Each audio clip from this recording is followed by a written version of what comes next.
Alright, let's go ahead and make this program more user-friendly. So instead of showing this block of error, we're going to show a message that says the word doesn't exist, please double check it, or something like that. So the way to do it is, let me go to the Python interactive shell. You can check something like that, rain in data, and you get true. If you do this in data, you get false.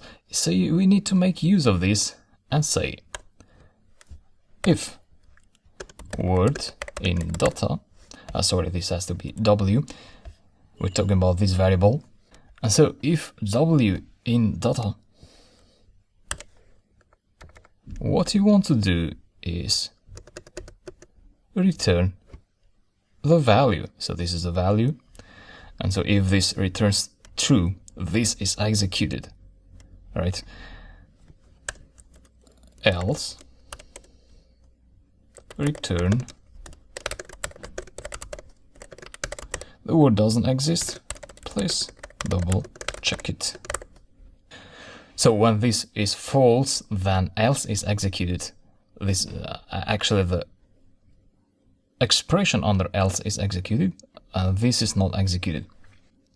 As you see, this is quite readable, very human readable. This is the good, one of the great features of Python actually. And so I can save this now and go here, execute the program.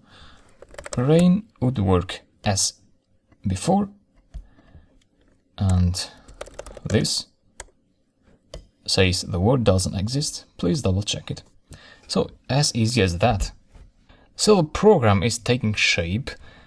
However, you need to do more tests to check for different inputs, in order to take into consideration every possible input that the user may put there.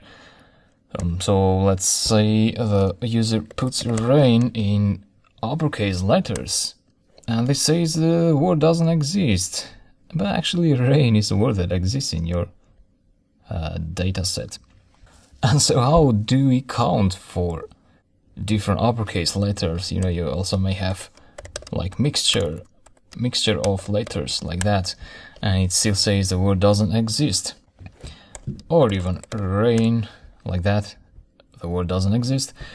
So think about that again, and in the next lecture I'll implement that, which is very easy. See you there.